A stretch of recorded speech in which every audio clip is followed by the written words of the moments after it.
Hello, hello. Thank you so much for joining me here today.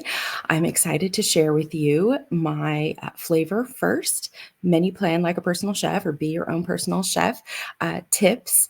I have been a culinary professional for over 15 years, cooking for not just family, but also and friends, but also for a wide variety of clientele from families to special diet clients to those with specific medical conditions. So I hope I have some good tips for you today on how to make menu planning less of a chore for you and for those that are in your world that you are trying to feed.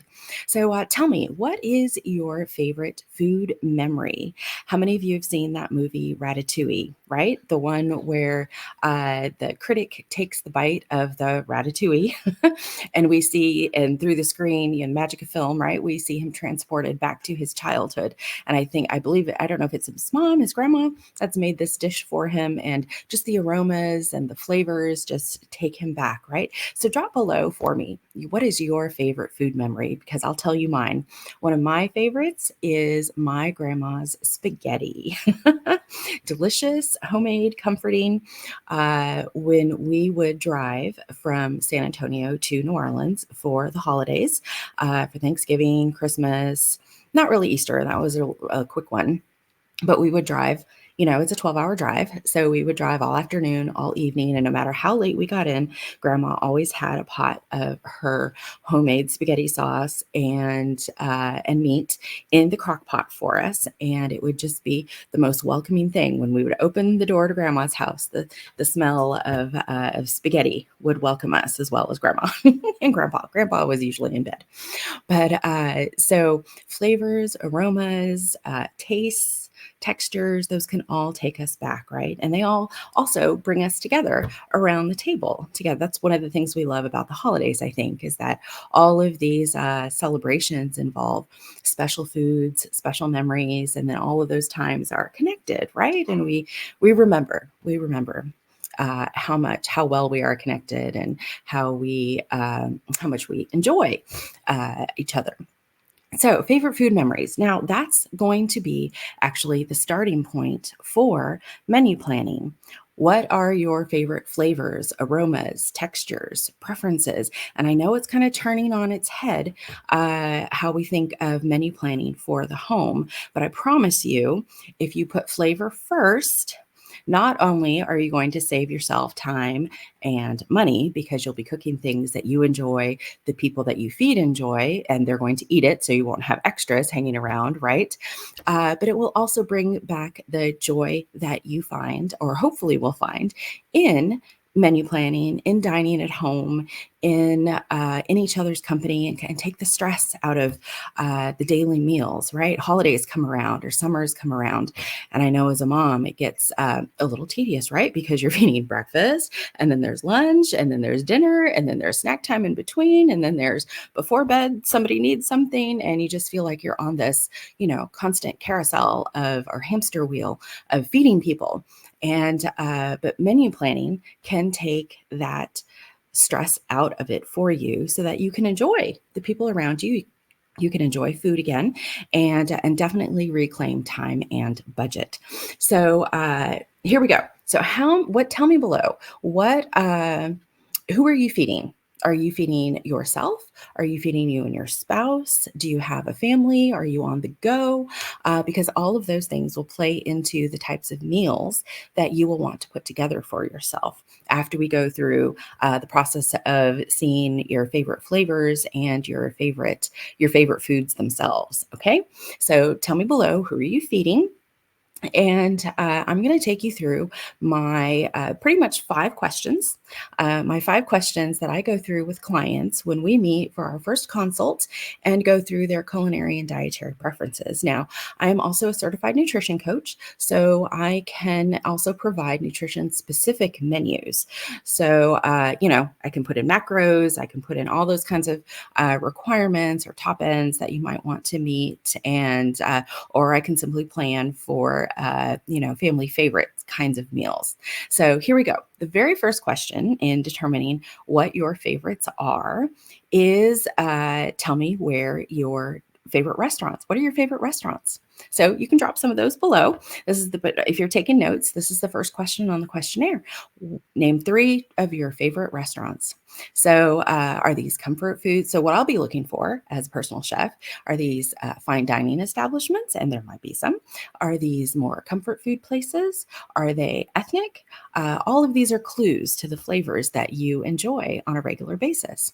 All right, so after we look at 3 favorite restaurants, then we're going to take stock of, all right, well, what's your favorite meal then when you eat out? What's your favorite appetizer? What's your favorite super salad if you do a second course? What's your favorite entree? What are your favorite side dishes? And what is your favorite dessert? No judgment, absolutely no judgment. I also tell all of my clients, look, I'm not your mom. You can tell me whatever you like, and you can also tell me what you don't like, because that's what we want to plan around. And that's also, I think, one of the hardest things about planning for those you love, right? And for yourself, is that we have all these shoulds, right? We should be eating more greens. We should be making use of what's on sale this week. We should, and I think, and yes, those are all good things. We definitely do need more greens. And for budget reasons, especially these days, we do need to be paying attention to what's on special or on sale at the store. But if you can try to bracket that for just a breath or a few breaths, and think about what is it that you like to eat, that's going to be the most sustainable plan for you and for your family. So whether or not you're just trying to eat a little bit more balanced, or with a little bit more variety, with a little bit more eye towards health goals, enjoyment of your food is actually one of the biggest factors in whether or not you will sustain this new habit of yours. So let's definitely focus on flavor first. Okay, so what's your favorite restaurants, favorite meals when you eat out? Because if you think about it, we kind of gravitate towards the same things. My daughter and I went to the Nutcracker just this past weekend, and went to a restaurant we hadn't been to in a while, and all of the things looked absolutely delicious, right? But what did we end up ordering? Well, our favorites. No matter what restaurant we're at, you kind of tend towards your favorite ingredients. So that's what we want to focus on, okay? So next, what are 3 cuisines, at least 3 different kinds of cuisines that you like to enjoy? Do you like Italian? Do you like Mexican, Chinese, Tex-Mex? Different than Mexican. I'm from San Antonio. I know this.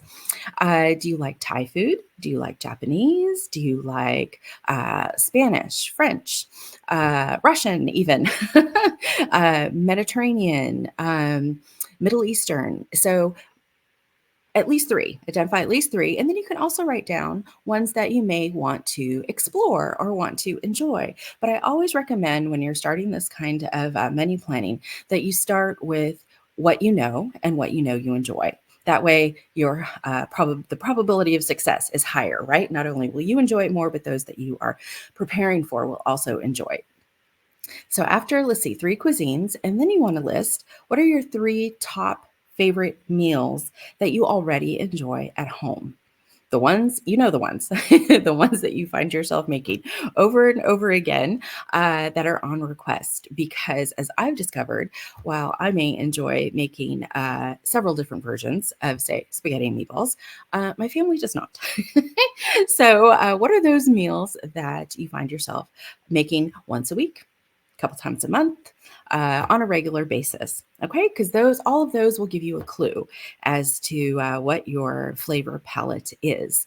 One of my children, who's now 20 and has a much more expanded palate, he would he was picky in a way, picky in a way. I think it was just taste and texture a little bit. But I went through a difficult time trying to figure out, okay, what will he eat other than sloppy joes, or other than. But then it occurred to me, I was like, wait a minute. If I look at all of his favorite meals, there's a thread of flavors that he enjoys. And then I took that particular flavor and looked for other meals that included that as a main ingredient. So it's kind of like that, like on Netflix, where you watch a movie and then you say, oh, I love this. And then you click on the more like this. That's exactly what this is. More like this. That's what we're doing. So he enjoyed beef dishes that use WS sauce, Worcestershire sauce. So sloppy joes, meatloaf, pot roast. And then, of course, and then I did the same thing with chicken. I did the same thing with salmon. I did the same thing with vegetables. And when you're planning for a group, one of the best suggestions I have is to, if you can determine sort of which uh, which palette of preferences is the most limiting, then you can plan towards that. But don't think of it as in a limiting way. Think of it as what can I use, right? Whenever we think about limits, it's like, oh no, I can't use this. All the things you can't use come to mind, right? I can't use this. I can't use that.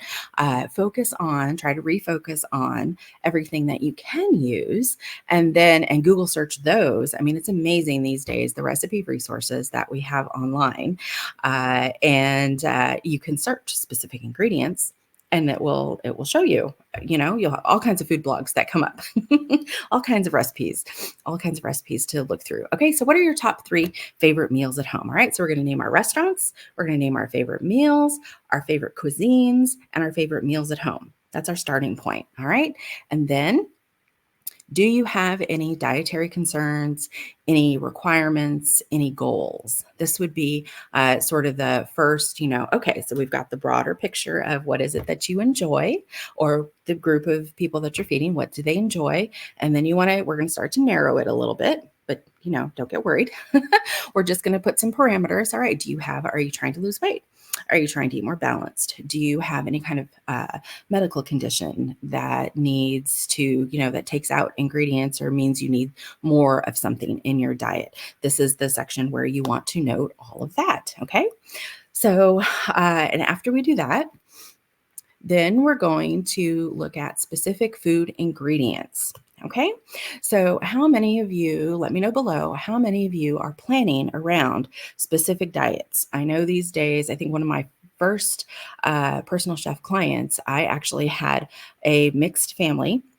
They had 2 adopted kids and one of their own, but they had, within their family of 4, they had 2 separate dietary requirements, 2 separate severe allergy sets.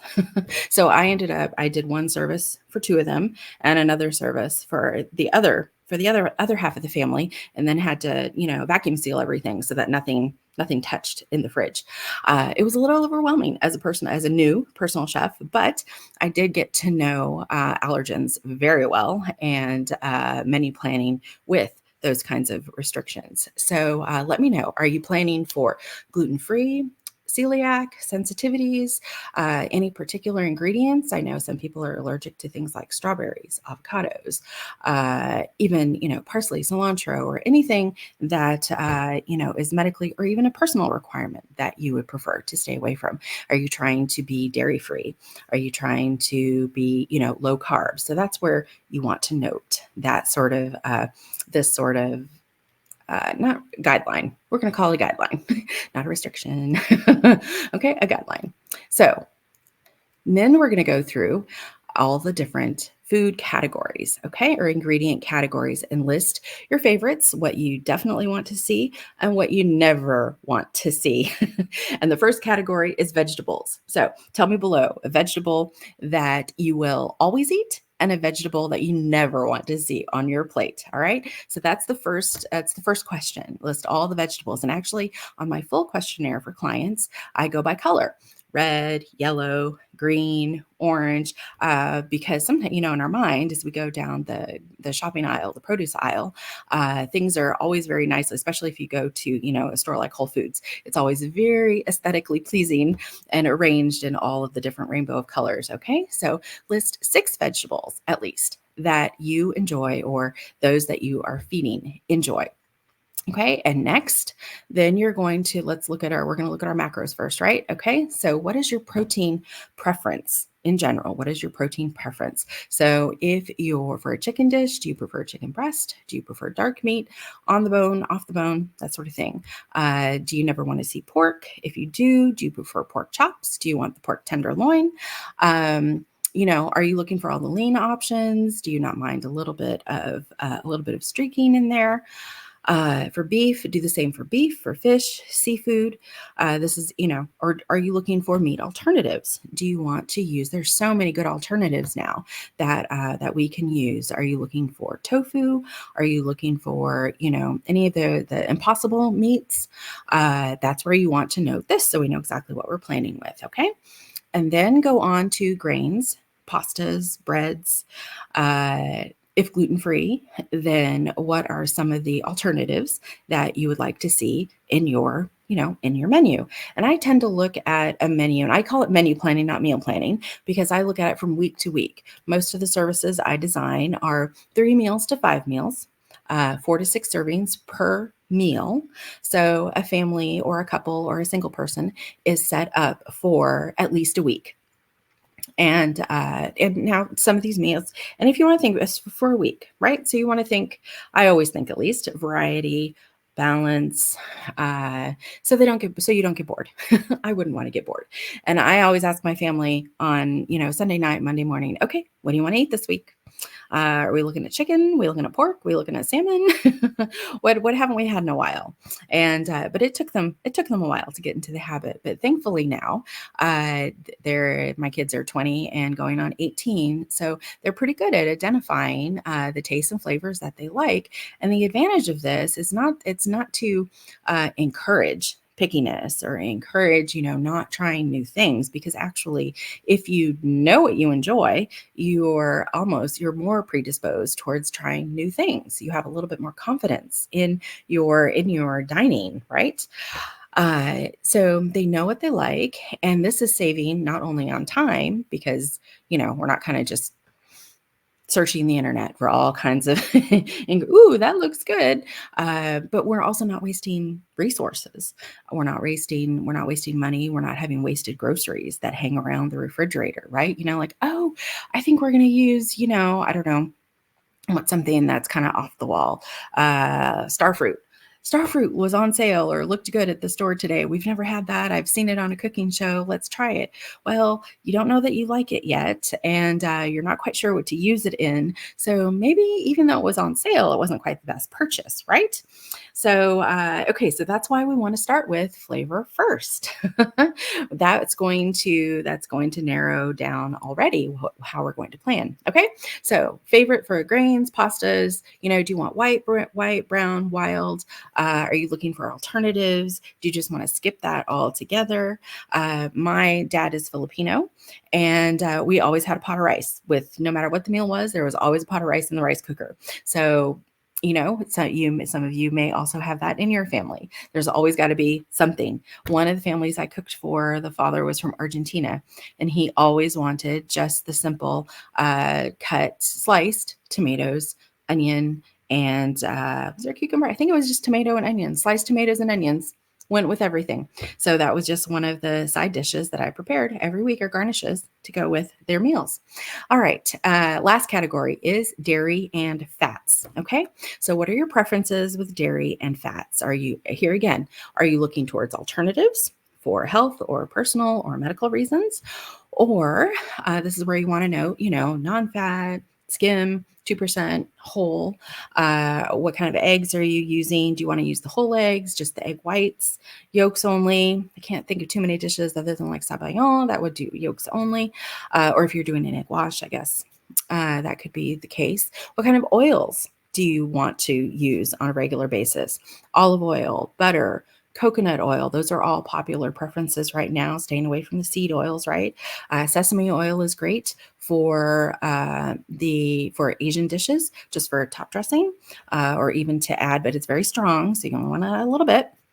Okay, so we've taken stock of our favorite foods, favorite restaurants, favorite meals. We've looked at the different kinds of ingredients that we want to enjoy. And now we want to look at, okay, Whew. Now we want to look at what is my culinary confidence? What is my confidence in my own skills in the kitchen? Because this will also determine the kinds of meals that you're more inclined to prepare. And what I want you to be successful. I want you to be able to plan meals that you enjoy preparing, or that you enjoy having others help you prepare. Not everyone loves to cook, right? Which I understand. And you want, so let's bring the joy back, right? So rate your kitchen confidence on a scale of 1 to 5, 1 being the lowest. So are you the one that is, making the 5-course fine dining at home menu for your friends when they're coming over? Or are you the one that's calling the personal chef to come prepare for you because you may just be short on time? Actually, most of my clients do enjoy cooking and do enjoy really good food when they have the time, but most of them are just so time pressed that, and this does take time. Menu planning probably takes a good 1 to 2 hours. And that's when you know your flavors, when you know your preferences, when you've taken a look at what's available at the store this week and that sort of thing. Thankfully, we also now have online ordering and online pickup and delivery that cuts time out as well. So all those things didn't exist just yet 15 years ago when I started. So all of those do help. So rate your kitchen confidence. And then who are you menu planning for regularly? I think we might have already asked that, right? Is it you? Is it yourself? And sometimes it's a combination, right? So let's say I have health goals that I want to make a daily part of my life, but they're not necessarily my husband's goals or my kids' goals. So for me, when I look at menu planning, I'll probably plan for dinners to be together. And then I may plan, okay, well, I'm going to do this for my breakfast for the week. I'm terrible at breakfast. I will have coffee. And then the rest of the day goes by, and all of a sudden it's dinner time, and I may have had some sort of snack at some point. So planning breakfast for me a high protein breakfast would actually be pretty important. So it's a combination, but you want to start easy. Don't try to take it all on at the same time, right? I'm a big fan of stackable habits. So start with maybe planning 2 or 3 dinners a week. Because if you're used to eating out a little bit more or picking up, because where there's so many pickup options these days, even just from the grocery store, picking up things that are already prepared for us, planning back in that time to menu plan, to shop, to cook is going to be a little bit of a change in your routine. So start small.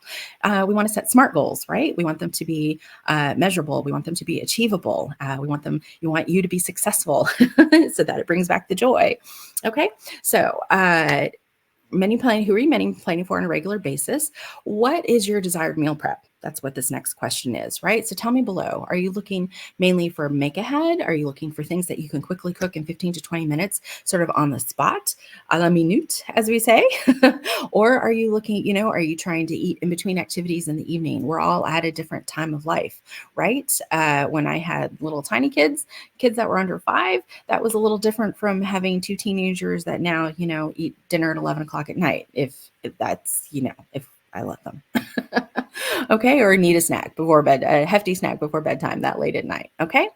And which meals do you need the most help with? Breakfast, lunch, dinner, snacks, you know, that would be where to start. And I think most of us struggle with the evening time meal, because that's when we naturally want to slow down, come together. Of course, there's that time of life where you're running crazy with kids with activities, and the drive-through might become your best friend. I know it did for me.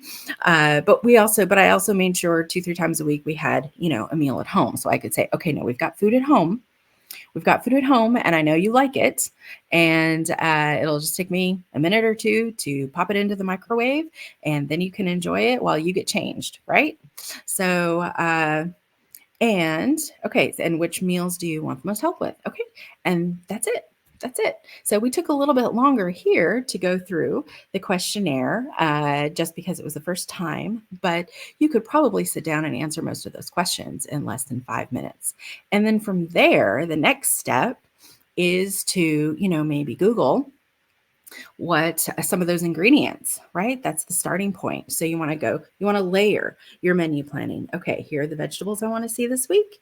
Here are the proteins that I'm going to use this week. And the proteins, maybe that is what, is more budget driven, looking at, because sometimes the meat on sale is, you just can't ignore that, right? Meat on sale. And then what grains or starches do I, the carbs, what do I want to add to that? And then what are my flavors? And I always try to, I say my menus taste the world. So we go around the world, and I try to have, something Italian that we all enjoy. We also like Tex-Mex, so something with a little bit of a Mexican flair, and we also like Asian. Those seem to be our top three go-tos. So I always try to rotate through our favorites on a weekly basis for us. So so real quick, let's just go through those one more time. I'm trying to look for the time here. Okay, so how do we do a flavor first planning menu? We're going to identify restaurants and meals that we enjoy first, right? And our favorite meals at home. Then we're going to look at the cuisines that we enjoy, and we're going to look at specific dishes at those restaurants and in those cuisines that we enjoy. Then we're going to look at nutrition requirements. Do we have any specific goals or any specific guidelines that we need to be following in these menus? And if you have one family member that perhaps has guidelines that they need to be following, that can be accounted for as well in this kind of menu planning. Then we're going to look at specific ingredients, vegetables, proteins, grains, pastas, breads, dairies, fats. What exactly is it that you want to use? And there may be things in the pantry that you want to start with, but also if it's something in the pantry that you kind of picked up, you don't know what to do with it, you don't really know if you're going to enjoy it. This is a great time of year to, well, any time of year actually is great. This is a great time of year to donate it. That can of chickpeas that you thought you might make hummus with. If you're not going to make hummus anytime soon, then go ahead and donate it. Let's see. Okay, then we're going to take a look at your own culinary skills and confidence, who you're planning for, the kind of meal prep that you're looking for, which meals you're looking to prep, and then and that will give us more of a complete picture of what your needs are. So this approach, putting flavor first instead of time first, or budget first, or guidelines first, putting flavor first helps you to prepare meals that not only are appealing, but are also enjoyable. And it takes a little practice. It might feel a little clunky at the beginning, but as you get to know your own taste a little bit better, as you get to know the tastes in those that you're planning for a little bit better, it does become easier. So when you do go to do that search, right, of all the amazing food blogs and recipe collections that are out there, you can already kind of narrow it down in that search bar, looking for, if you want comfort food flavor, sort of comforting chicken dish, creamy, comforting chicken dish for the fall or the winter. It will already narrow your search down, and you'll get to know your favorite blog, food writers, your favorite bloggers, your favorite recipe collections, and you'll get to know the ones that work for you and the ones that need more tweaking, because there are those that are out there as well. So thank you so much for joining me here today. I hope that these tips help to alleviate a lot of the stress and a lot of the unenjoyment that can come from trying to meal plan for yourself, for your family, for those that you love. Because I want you to enjoy your food. I want you to be able to dine at home in comfort, in style, in enjoyment, and enjoying the flavors of your food, enjoying the textures, enjoying the variety, enjoying the balance, all will go towards creating a more healthy and sustainable lifestyle for yourself and for your family. So I would love to have you join me in my group, Table Talk, where we do talk more about all of these culinary tips, skills, how nutrition plays into our culinary choices. And I also have, as a thank you for popping in here today, as I have a thank you for you. If you want a thank you gift, just drop uh, drop something below. I have a free My Ultimate Guide to Fresh Herbs for you. This is a fantastic flavor deliverer because it doesn't require, herbs do not require more fat. They don't require more salt. Now, a little bit of salt just to bring out the flavor, right? We don't want things to taste salty. We just want the flavor to come out. And don't worry if you don't have that fabulous fresh herb garden in the back, because I don't. I just started my first hydroponics indoors or herb garden. So we're going to see how that goes.